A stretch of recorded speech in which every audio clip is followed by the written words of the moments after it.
After the release of Batman and Robin, the WB wasn't sure what they wanted to do with the Batman franchise. Over the previous 10 years, they'd made a lot of money putting out Batman movies, but Batman and Robin was a box office disappointment and a critical and audience disaster. And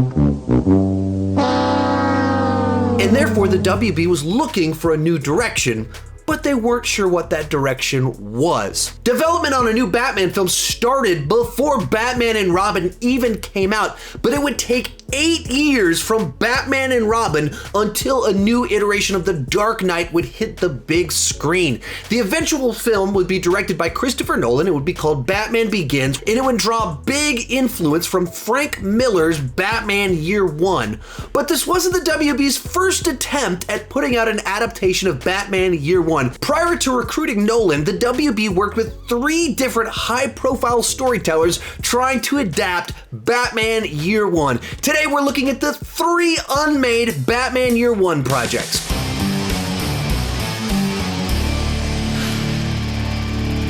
Hi, my name is Sean and I love to talk about movies way too much. This is part 2 of a 4-part series looking at the Batman movies that almost happened. In part 1, we went all the way back to the 1960s and looked at a project called Batman vs. Godzilla. Wow. As well as a series of canceled projects throughout the 70s, 80s, and 90s. In parts 2 and 3, we're looking at that 8-year window of time between Batman and Robin and Batman Begins, where the WB was trying to figure out what they wanted to do next. And the dividing point was pretty easy for me because half the projects in this window of time were based off Frank Miller's Batman Year One, and the other half were these standalone projects, in which case those are the 2 categories I divided them into. And as you go into this window of time, it's a little bit tricky to get the exact timeline because a lot of these projects were happening at the same time. So I'm doing the best I can. With that said, let's get started. First up, the Wachowskis' Batman Year One. In 1999, the WB was trying to decide what to do with the Batman franchise, and at the exact same time, the Wachowskis' The Matrix exploded into theaters, and it was a box office and critical success. And the studio that put out The Matrix? The WB, and thus immediately the Wachowskis became the hottest name at the WB. According to a post on MatrixFans.net from 2002, the WB was so excited about the Wachowskis after the success of The Matrix that they offered them complete creative control on a trilogy of Batman films. There is a short proposal online credited to Larry and Andy Wachowski. The document is over 20 years old. That's why those are the names credited on the document, and I linked to it down below in the description. The proposal follows the Batman Year One comic run very closely. There are minor adjustments here and there, but in general, it follows Bruce Wayne's return to Gotham and his teaming up with Gordon to fight Falcone, as well as corruption in the police force. While the Wachowskis are reportedly massive Batman fans and were honored by the offer, they felt it was in their best interest to tell their own stories by completing the Matrix trilogy, thus they politely declined the offer. That'll bring us to the most high profile of the canceled Year One projects, Darren Aronofsky's Batman Year One. Depending on the source, in mid-1999 or mid-2000, WB approached Darren Aronofsky, who had recently released the indie darling Pi, to come and pitch his idea for a Batman film. Here was Aronofsky's pitch. I told them I'd cast Clint Eastwood as the Dark Knight and shoot it in Tokyo, doubling for Gotham City. He says, only half joking. That got their attention. The Batman franchise had gone more and more backwards towards the TV show, so it became tongue-in-cheek, a grand farce camp. I pitched the complete opposite, which was totally bringing it back to the streets raw, trying to set in a kind of real reality. No stages, no sets, shooting it all in inner cities across America, creating a real feeling. My pitch was Death Wish, or the French Connection meets Batman.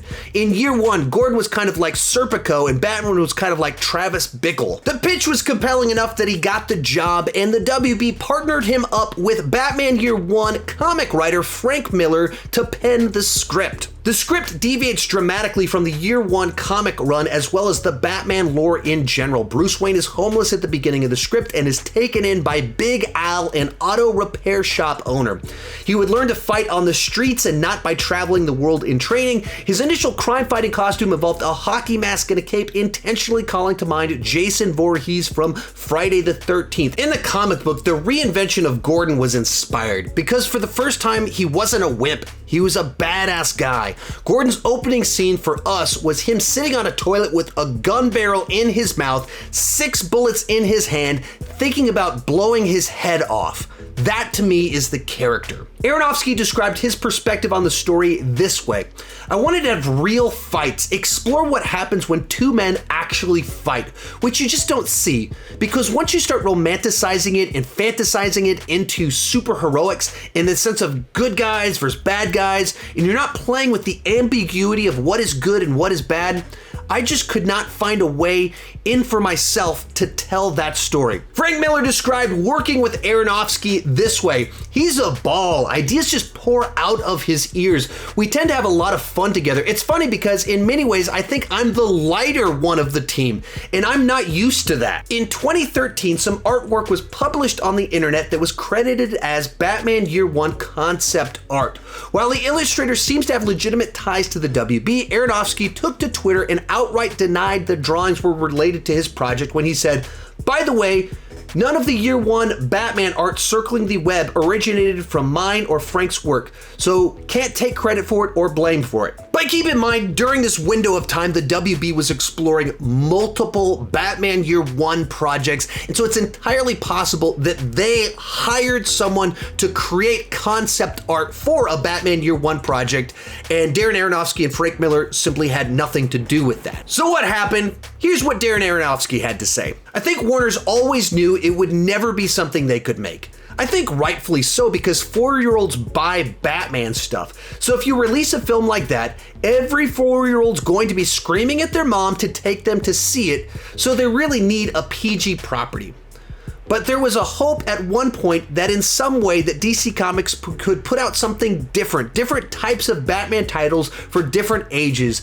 There might be a way of doing that, the movies at different levels. So I was pitching to make an R-rated adult fan-based Batman, a hardcore version that we do for not that much money." While promoting the release of his film Mother in 2017, he actually elaborated on this idea when he said, "I understood that comics, that there's room for all different types of titles. Hollywood at that time was still kind of in the golden age of comics, and they were still just doing the classic titles in classic ways. I always wanted Joaquin Phoenix for Batman.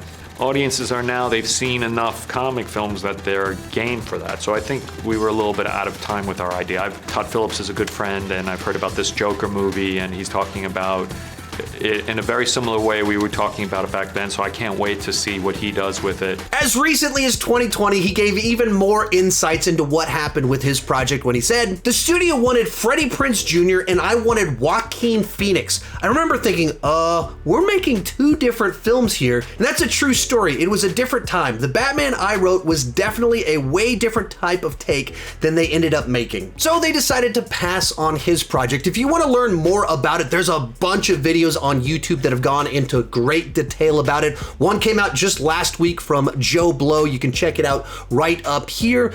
But the WB continued trying to make a Batman Year One adaptation, and they brought in yet another hot young talent of the day. Which will finally bring us to Joss Whedon's Batman Year One. After Darren Aronofsky's bleak take on The Dark Knight, they were looking for something in the middle between Batman and Robin and Darren Aronofsky's very dark take on the subject matter, and they brought in Joss Whedon. At the time, Joss Whedon was juggling responsibilities on Buffy the Vampire Slayer as well as Angel while developing Firefly, and he had a reputation throughout the 90s as being a script doctor that had punched up some scripts for movies that turned into big hits, including Speed as well as Toy Story. So the WB brought in the up-and-coming screenwriter to pitch something hopefully more mainstream than what Aronofsky had proposed. Joss Whedon described his pitch this way. Well, I actually did a pitch for a Batman film when Warner Brothers began developing Batman Begins, and it wasn't what they did, but it had a vibe very similar.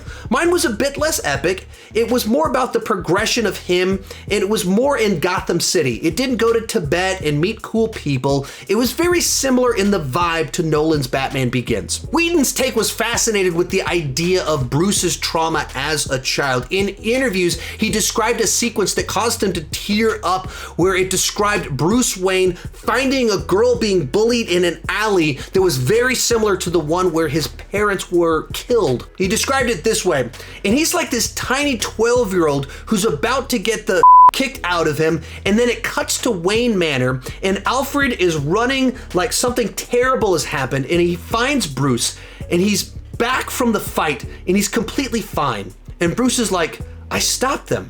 I can stop them. That was the moment for me when he goes, oh, wait a minute, I can actually do something about this.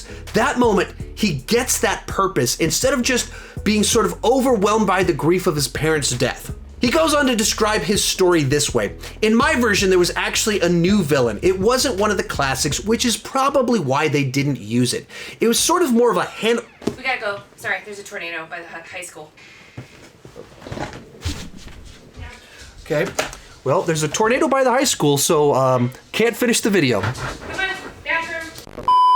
Well, that was exciting. A tornado passed about a mile from my house, so we had to lock ourselves in the bathroom for about 15 minutes until the tornado warning passed. And my brother-in-law was actually in Round Rock, where it first landed, and he was in his car and had to take cover in a Chili's to avoid the tornado, and the doors got ripped off the Chili's. No one was harmed at the Chili's that he was at, but whew, that's an interesting little diversion in the middle of filming. Where were we at? In my version, there was actually a new villain. It wasn't one of the classics, which is probably why they didn't use it. It was more of a Hannibal Lecter type. He was somebody already in Arkham Asylum that Bruce went and sort of studied with. It was a whole thing. I get very emotional about it. I still love the story. Maybe I'll get to do it as a comic one day. And finally, Whedon went on to explain exactly kind of why it didn't move forward. The executive was looking at me like I was Agent Smith made of numbers. He wasn't seeing me at all, and I was driving back to work and I was like, why did I do that? Why did I get so invested in that Batman story? How much more evidence do I need that the machine just doesn't care about my vision? So the WB passed on Joss Whedon's Batman Year One, but all was not lost for Joss Whedon. Some 15-ish years later, he was hired to complete a movie that starred Batman. In 2017, when Zack Snyder stepped away from Justice League, Joss Whedon was brought in to complete the project, and he proceeded to make exclusively bad decisions and absolutely ruined Zack Snyder's awesome movie. I would destroy the movie. I would set it on fire before I would use a single frame that I did not photograph. That is a hard fact. Not impressed. Well done, Joss Whedon. Now, what makes this era so complicated is that there were so many projects running parallel to one another. In addition to these 3 Batman Year One projects, the WB also commissioned a follow-up to Batman and Robin that was going to have a more serious tone and have Man-Bat and Scarecrow as the main villains. Likewise, there was a Batman Beyond project that they explored for a little while, and there was also a Batman v Superman project back in 2003, 2004. But that's what part 3 of this series is going to be about. But to close out this story of unmade Batman Year One projects, in 2003, the WB finally brought on Christopher Nolan to continue the Batman franchise. After making 2 clever indie films, the WB brought him on to direct Insomnia, where he proved that he could work in the studio system, and they decided to trust him with the Batman franchise. After 8 years of failed attempts, the WB and Christopher Nolan were finally able to make a movie that was an adaptation, in some sense, of Batman Year One. Remember, this is just part 2 of a 4-part series about Batman movies that almost happened. You can check out part 1 right over there. And you can check out my other videos about movies that almost happened right down there, where I covered Spider-Man and Venom in the past. Thank you so much for watching, and keep talking movies too much.